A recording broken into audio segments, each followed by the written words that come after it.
संत शिरोमणि आचार्य गुरुवर श्री विद्यासागर जी महाराज की जय। नवाचार्य श्री समय सागर जी महाराज की जय। अरहम योग प्रणेता पूज्य मुनिषि प्रणम्य सागर जी महाराज की जय। ओम अरहम नमः। आइए चलते हैं तृतीय ढाल की रिवीजन कक्षा की ओर। ओम नमः सिद्धेभ्यः। ओम नमः सिद्धेभ्यः। ओम नमः सिद्धेभ्यः।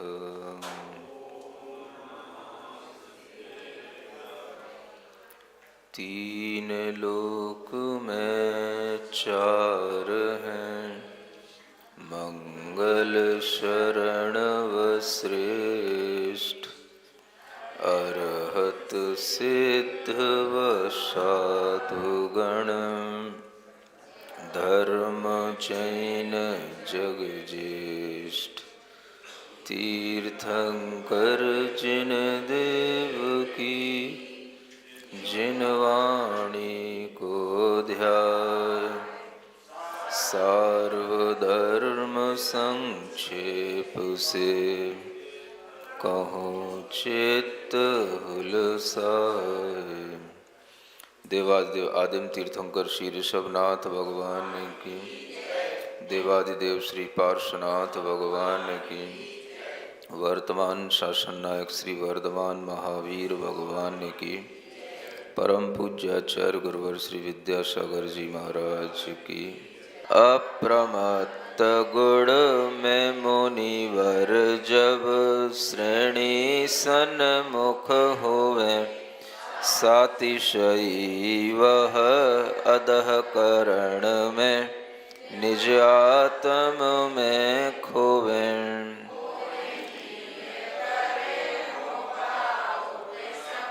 उपशम श्रेणी कहावे, जिस विद कर्मों का क्षय होता। शपक श्रेणी मण जावे। यह 14वां छंद, जिसमें सप्तम गुण स्थान में भी अप्रमत्त मुनि महाराज के जो परिणाम होते हैं, उन परिणामों में वृद्धि किस तरह से होती है और वह अप्रमत्त से ऊपर के गुण स्थानों में किस तरह से बढ़ते हैं, इस बात का वर्णन इस छंद के माध्यम से किया जा रहा है। सारा खेल जैन दर्शन में परिणामों का होता है। परिणाम का मतलब रिजल्ट नहीं होता, परिणाम का मतलब भाव होते हैं, विचार होते हैं, और उसके माध्यम से ही सारा रिजल्ट आता है।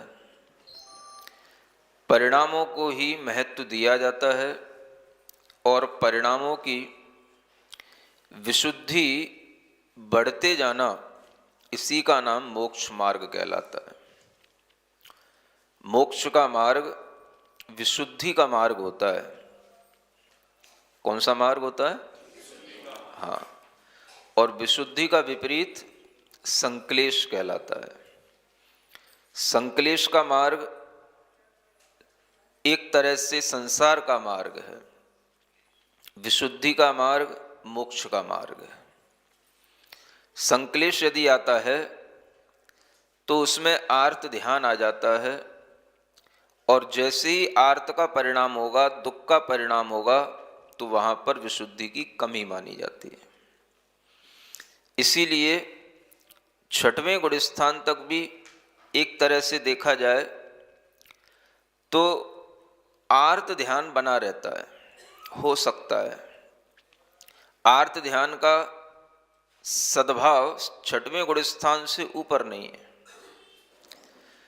क्योंकि अप्रमत्त होने पर सब प्रकार का दुख छूट जाता है, सब प्रकार का आर्त ध्यान का भाव छूट जाता है, और कहना चाहिए सब प्रकार का संक्लेश छूट जाता है। संक्लेश से हटे, विशुद्धि बढ़े तो कोई बात बने। यह संक्लेश से हटने पर ही भीतर से मोक्ष मार्ग की वृद्धि होती है। सब जानते हैं मोक्ष मार्ग बाहर नहीं होता, भीतर होता है। बाहर तो देखने में आता है, उसका कुछ प्रारूप सामने आ जाता है, कुछ आपको समझ में आने लग जाता है, बाहर से कुछ अनुमान लगा लिया जाता है, लेकिन वह सारा का सारा होता कहाँ है? भीतर होता है। जैसे दवाइयाँ होती हैं और उन दवाइयों के ऊपर लिखा रहता है कि भाई ये दवाई है, दवाई का नाम लिखा हुआ है, लेकिन वो दवाई जिस रैपर के ऊपर लिखी हुई है वो दवाई नहीं है। कैप्सूल या गोली, टैबलेट, कुछ भी जो उस रैपर के ऊपर लिखा हुआ है वो रैपर, वो दवाई नहीं है। दवाई कहाँ है? दवाई उस रैपर के अंदर है। और उसमें जो वह टैबलेट है, उसमें जो पोटेंसी है, उसके अंदर जो चीज़ें उसके अंदर मिली हुई हैं, वो भी आपको देखने से पता नहीं पड़ेंगी कि इन चीज़ों के सेवन से हमें क्या लाभ मिल जाएगा या इनमें कौन कौन सी चीज़ें मिली हुई हैं। वो आपको केवल टैबलेट देखने से पता नहीं पड़ेगा।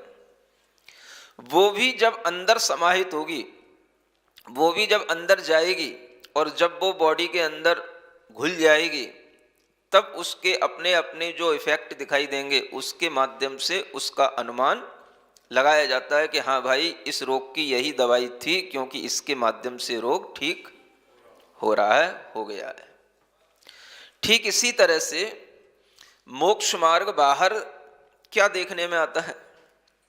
आपको एक रैपर दिख सकता है, लेवल दिख सकता है, बाहर की आपको निर्ग्रंथता दिख सकती है, बाहर का आपको कुछ मूल गुणों का पालन करना दिख सकता है, लेकिन भीतर की जो दवाई है, वो दवाई तो जो खाएगा उसी को आनंद आएगा और वह दवाई खाने से ही उसका रोग मिटेगा। भीतर आत्मा में जो परिणाम होंगे उन्हीं के माध्यम से वो मोक्ष मार्ग बनेगा। तो मोक्ष मार्ग बाहर नहीं होता, भीतर होता है। और अगर बाहर कुछ दिखाई देता है तो वो भीतर का ही एक अनुमान होता है। इसलिए ऊपर वाले छंद में जो अंत में एक बात लिखी है, उत्कृष्ट अंतर आत्म होके स्वानुभूति रस पावे। जब वह श्रवण मुनि महाराज अपने आत्म ध्यान में लीन होते हैं तो वह अपने स्व के अनुभव में लीन होते हैं। स्व का अनुभव का रस सबसे बड़ा रस है। कौन सा रस? मैंगो रस ऑरेंज रस, कौन सा रस? ये है स्वानुभूति रस, सबसे बड़ा स्व की अनुभूति का रस। और इस स्वानुभूति के रस में जिसे आनंद आता है, वह उस रस के आस्वादन के माध्यम से ही अपने विशुद्धि परिणाम को बढ़ाता चला जाता है। और विशुद्धि क्या है? भीतर किसी भी तरह का कोई भी दुख भाव नहीं होना, भीतर किसी भी तरह का बाहर की चिंता नहीं होना। भीतर जा रहे हैं तो अब बाहर का विकल्प नहीं होना। क्या हो रहा है बाहर, बाहर की दुनिया में क्या चल रहा है, इन बातों की जैसे जैसे चिंता छूटती चली जाती है, वैसे वैसे वह भीतर अपने अंदर आनंदित रहता है। संसार में सब जीव बाहर की दुनिया की चिंता में पड़े होते हैं, बाहर की दुनिया की चिंता ही रहती है। आज क्या करना है, कल क्या करना है, परसों क्या होना है, आज कहाँ पहुँचना है ये सब जो है बाहर की चिंताएं आत्मा को दुखी बनाती हैं।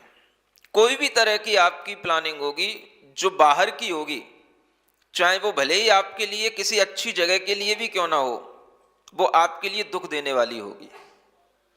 अगर आप तीर्थ यात्रा पर भी जाते हो तो तीर्थ यात्रा आपके लिए पुण्य का साधन जरूर है, लेकिन उसमें भी आपको क्लेश तो झेलना ही पड़ता है। घर से जाना है, क्या लेकर के जाना है, क्या नहीं लेकर के जाना है, कहाँ पहुँचेंगे, कहाँ पर क्या हमें सुविधाएं मिलेंगी, कहाँ रुकेंगे, किस तरह से यात्रा प्रारंभ होगी, ये तमाम तरह की योजनाएं मन में बनती हैं और इनके माध्यम से मन में तरह तरह की आकुलताएं भी होती हैं और आकुलता का नाम ही दुख होता है और उस दुख के साथ भी हम चलते चले जाते हैं, क्योंकि हमें सिखाया गया है तीर्थ बंधन करने से हमें पुण्य का बंध होता है। एक बार बंदे जो कोई ताए, नरक पशुगति नहीं हुई। तो हम वहां पहुंचते हैं। अब वहां पहुंचने के बाद भी फिर एक और नई आकुलता शुरू होती है। अब भाई पहुंच गए, अब क्या करना है, अब चलना है। तब बड़ा पहाड़ दिखता है, ऊंचा चढ़ना है, धूप ना हो जाए उससे पहले चलना शुरू कर दो, सुबह ना हो जाए उससे पहले रात में ही चलना शुरू कर दो, जब तक लोग कोई दूसरे आगे ना पहुंच जाए उससे पहले अपन आगे पहुंचने की कोशिश करो। और इस चिंता में वह रात भर सो भी नहीं पाता। सुबह जल्दी से तैयार होना है, अंधेरे अंधेरे में निकल जाना है, चलते जाना चलते जाना चलते जाना। अंधेरे में शायद आदमी इसीलिए चलता चला जाता है, इधर ही इसीलिए शायद निकल जाता है कि अंधेरे में पता ही ना पड़े कि रास्ता कितना लंबा है, चलते रहो चलते रहो चलते रहो। यह विचार जो अंदर चल रहा है कि ये बहुत दूरी हमें तय करना है और इसके माध्यम से वह हमारे लिए क्या मिलेगा, पुण्य मिलेगा, हमारे लिए सुख मिलेगा, इस विचार के साथ में वह जो दुख तमाम तरह का होता है उसको भी सहन करता चला जाता है। शरीर का कितना थकान का दुख हो जाता है, पता होता है कि भाई लौट के आएंगे तो अधमरे हो जाएंगे, लौट के आएंगे तो गिर पड़ेंगे, लौट के आएंगे तो दोबारा चलने की हिम्मत नहीं रहेगी, लेकिन फिर भी क्या करना है, एक बार चढ़ना तो जरूरी, एक बार जाना तो जरूर है। तो जितना भी आपका यह मोक्ष का भाव चलता है, पुण्य का भाव चलता है, ये बाहर के विकल्पों के साथ चलता है। श्रावक इसीलिए जितने भी धर्म कार्य करता है सब बाहर के विकल्पों के साथ करता है, क्योंकि उसे भीतर रहना आता नहीं। आंख बंद करके बैठेगा तो उसको दुख होगा, अगर नहीं भी गया तो बगल का पड़ोसी गया या घर का कोई परिवार का व्यक्ति गया तो उसके मन में समाया रहेगा, देखो वो गए, वो वहां चढ़ रहे होंगे, वो वहां पहुंच गए होंगे, वो वहां से उतर रहे होंगे, तो उसके दिमाग में वो चलेगा। वो अपने मन को कभी भी स्थिर नहीं कर सकता, इसीलिए उसके लिए ये बाहरी क्रियाकलापों में कहा जाता है कि भाई इस तरह से करते रहोगे तो थोड़ा सा घर के संकलेश से बचे रहोगे, परिवार के संकलेश से बचे रहोगे। अब वहां कौन सा संकलेश होगा, तो वहां ये वाला संकलेश होगा, हे पारसनाथ भगवान, हे महावीर भगवान, हे चंदा प्रभु भगवान, कहाँ हो, कितने ऊंचे हो, कहाँ मिलोगे, कहाँ चरण के दर्शन होंगे, वहां ये वाला संकलेश होगा। तो संकलेश तो छूटा नहीं। विशुद्धि एक अलग चीज होती है। विशुद्धि में किसी भी तरह की बाहरी चीजों का कोई आलंबन नहीं, कोई चिंता नहीं। विशुद्धि का मतलब है हम केवल स्व में ही अपना आनंद ले रहे हैं, स्व रस में ही अपना रस आता है और उसी में वह स्व अनुभव में ही इतना डूबता चला जाता है कि उसके माध्यम से ही उसके वह कर्मों का उपशमन हो भी सकता है और कर्मों का क्षय भी हो सकता है। इस छंद में आपको ये दोनों चीजें बताई जा रही हैं। ये 14वें नंबर का छंद है कि इसमें कर्मों के उपशमन भी हो सकते हैं और कर्मों के क्षय भी हो सकते हैं, विशुद्धि से होंगे वो। अब इस तरह की विशुद्धि श्रावक के लिए संभव नहीं है, इसीलिए श्रावक को बाहरी क्रियाकलापों के साथ में विशुद्धि बढ़ानी पड़ती है। गृहस्थी के चिंताओं को छोड़ करके, झंझटों को छोड़ करके अगर कोई उसके लिए अवसर मिलता है तो उसमें वह अपने परिणाम को थोड़ा सा विशुद्ध बना पाता है। लेकिन वह विशुद्धि जो यहां कही जा रही है, मोक्ष मार्ग की अंतरंग विशुद्धि, वह विशुद्धि एकांत रूप से सप्तम गुण स्थान से आगे बढ़ने पर ही प्राप्त होती है। छठवें गुण स्थान में भी वह विशुद्धि क्या हो जाएगी, थोड़ी कम हो जाएगी। मुनि महाराज बोल रहे हैं, ये बोलना भी एक तरह से प्रवृत्ति करना है उपदेश देना भी एक प्रवृत्ति है, और इस प्रवृत्ति में भी जो आत्म ध्यान में विशुद्धि थी वो विशुद्धि नहीं रह सकती, कम हो जाएगी। क्योंकि बोलना एक पर से जुड़ने की प्रक्रिया है। शरीर से जुड़ना है, पहले अपने वचनों से जुड़ना है, अपने मन से जुड़ना है, फिर और क्या प्रसंग चल रहा है उस प्रसंग के अनुसार वह ज्ञान की बात बोलना है। इतनी चीजों से जुड़ने पर वह विशुद्धि का लेवल कम हो जाएगा। इसलिए जब भी तीर्थंकर मुनि दीक्षा लेते हैं तो मुनि दीक्षा लेने के बाद में वह बोलते नहीं है, तब तक मौन रहते हैं जब तक कि उन्हें केवल ज्ञान की प्राप्ति न हो जाए। इसलिए वो वर्धमान चारित्र वाले कहलाते हैं, उनका विशुद्धि का लेवल बढ़ता चला जाता है। क्रियाएं कोई भी हो, चाहे मुनि धर्म की क्रियाएं हो, श्रावक धर्म की क्रियाएं हो, ये क्रियाएं आवश्यक होती हैं, क्योंकि वह विशुद्धि का लेवल हमेशा एक जैसा नहीं रह सकता। आप बहुत देर तक ध्यान भाव में भी नहीं बैठ सकते, बहुत देर तक जिसको स्वानुभूति का रस आना ही नहीं, तो वो कितनी देर स्वानुभूति का रस ले पाएगा, क्योंकि वो भी रस गुणस्थान के अनुसार आएगा। अप्रमत्त गुणस्थान से ऊपर अष्टम आदि गुणस्थानों में प्रवृत्ति होनी नहीं, तो मुनि महाराज के लिए भी स्वानुभूति का रस क्षणिक होगा। वो भी कब? अप्रमत्त गुणस्थान में, स्व आत्मा के ध्यान में। इधर अगर श्रावकों की देखें तो श्रावक को कभी कभी स्वानुभूति का रस कैसे आ सकता है? स्वानुभूति का रस उसे भीतर से वैसा कभी नहीं आ सकता जैसी आत्मानुभूति होती है, वह आत्मानुभूति श्रावक के लिए कभी नहीं हो सकती। क्यों नहीं हो सकती? जब तक उस श्रावक के अंदर अप्रत्याख्यान कषाय, प्रत्याख्यान कषाय का भी उदय रहेगा, तब तक वह श्रावक कभी भी उन कषायों के उदय के कारण से आत्मानुभूति नहीं कर सकता। आत्मानुभूति के लिए संजुलन के मंद कषाय का उदय ही साधक है, बाकी सब कषाय बाधक हैं। संजुलन के मंद कषाय का मतलब सप्तम गुणस्थान, अगर वो भी तीव्र हो गई तो छठवां हो गया, वो भी स्वानुभूति में बाधक हो जाएगा। इसलिए जो श्रावक होता है वह स्व आत्मा की रुचि तो रखता है, स्व आत्मा के अनुभव की भावना तो करता है, लेकिन उसे कभी भी स्व आत्मा का अनुभव हो नहीं पाता है। भावना करता है, वो रुचि बनाता है, वो भीतर से वह विश्वास बनाता है कि वास्तव में सुख है तो किसमें है? इसी स्व के अनुभव में है। अंतरंग जो मोक्ष मार्ग है उसी में है, निवृत्ति में है, सब प्रकार की क्रियाओं से विरक्त होने में ही है। इस तरह की वह अपने भीतर रुचि बना करके वह श्रावक भी क्या करता है? सामायिक के भाव में बैठ जाता है। श्रावक के लिए भी सामायिक करने को कहा है। प्रतिमाधारी है तो नियम से ही हो जाता है, और प्रतिमाधारी नहीं भी है तो भी कर तो सकता है। वह सामायिक अगर करेगा, थोड़ा भी सामायिक के भाव में आएगा, थोड़ा भी वह समता का आलम्बन लेगा, तभी उसके अंदर अंतरंग से कोई सुख उत्पन्न होगा। सामायिक का मतलब क्या हो गया? समता भाव। बाहर का जितना भी हमारा व्यापार, जितना भी हमारा ग्राहकों से लेन देन, जितना भी हमारी ग्राहकों की आने जाने की चीजें, जितना भी हमारे लिए बाहरी लोगों से जुड़ाव, उससे कुछ समय के लिए छोड़ करके बैठना।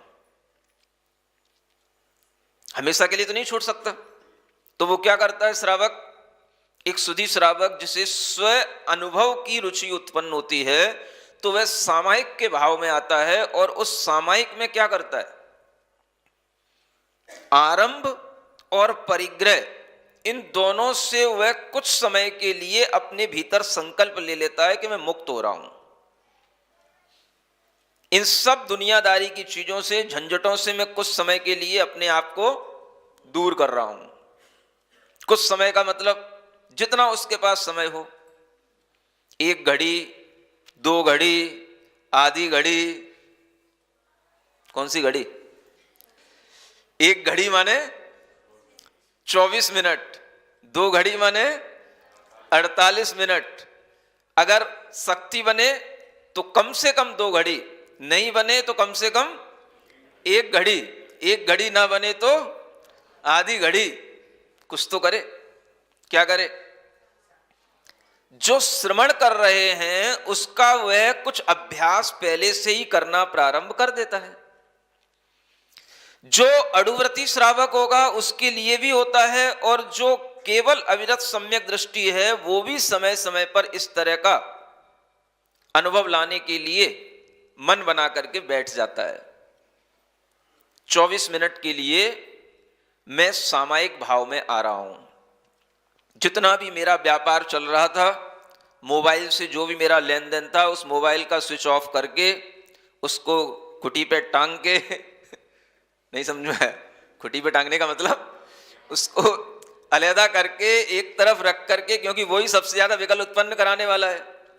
जैसे ही रिंग आई, घंटी बजी, विकल्प उत्पन्न हुआ, अगर अपन के सामने रखा है, अपन ने देख लिया, किसका नाम आ गया? जिसका नाम आया उस संबंधी विकल्प अपने दिमाग में आ गया। वो क्यों कर रहा है, क्या उसका प्रयोजन है, वो सारी रील दिमाग में घूम जाएगी। इसलिए उस स्क्रीन को देखना ही नहीं। कई लोग सामायिक के समय भी मोबाइल को सामने रख लेते हैं, अपने आप घंटी बजती है देख लेते हैं, ज्यादा बार बार रिंग बजती तो एक बार उसको पॉज कर देते हैं। कोई भी क्रिया अगर आपकी सामायिक के समय हो रही है तो फिर वो सामायिक में व्यवधान है, वो निरर्थक है। सामायिक का मतलब कि बिल्कुल बाहर की चीजों से अपने आप को दूर करो, थोड़े समय के लिए करो। आधी घड़ी भी अगर आपके मन में विचार आए कि मैं 24 मिनट भी अपने जीवन में हर दिन निकाल पाऊं, तो भी वो जीवन का वही पल सार्थक होगा जब आप सामायिक के भाव में आ रहे हैं। वो आपके लिए है, बाकी सब परिवार के लिए है, दुनिया के लिए है, वो सब आपके लिए नहीं है कुछ भी। जितना भी आप कुछ कर रहे हो दूसरों से जुड़ करके कर रहे हो, वो सब आपके लिए कुछ भी नहीं है। आपके लिए अपना जो कुछ भी होगा वो केवल वही भाव होगा जब आप सामायिक के भाव में होंगे, ध्यान के भाव में आने के लिए तैयारी करेंगे। और उसके लिए सामायिक भाव पहले श्रावक के लिए कहा, तो आचार्य कहते हैं आरंभ का विकल्प छोड़ो। आरंभ माने कोई भी हमें, कोई भी हमारा व्यापार चल रहा है, कोई भी हिंसा का काम हो, कोई भी क्रिया हो, उसको छोड़ दो। बर्तन मांजने का भी काम है तो उस समय पर यह विकल्प भी नहीं लाना अभी बर्तन हमें मांजना है, या तो पहले मांज लो या फिर 24 मिनट बाद मांज लेना। वहां बैठे बैठे बर्तन नहीं मांजना कि भाई कहीं पानी आ तो नहीं गया, कहीं वो बर्तन वहां का वहां तो नहीं रख गया, कहीं वो बर्तन धोने का डिटर्जेंट बचा है कि नहीं, वो उस 24 मिनट में याद नहीं लाना। नहीं समझे? या तो पहले निवृत्त हो लो या बाद में फिर निवृत्त हो लेना, उसको सामायिक के बाद उसको कर लेना। 24 मिनट सिर्फ अपने लिए। सिरिजिणवाणी जग कल्याणी जग जन मदतम मोहरी जनमण हारी गढ़हर हारी जम जरा भव रोग हरि तिथ्य राणम दिव्य झुणिम जो पड़ई सुणई मय्ये धारई राणम सौख मणंतम धर्य सासद मोक्ष पदम पावई सासद मोक्ष पदम पावई।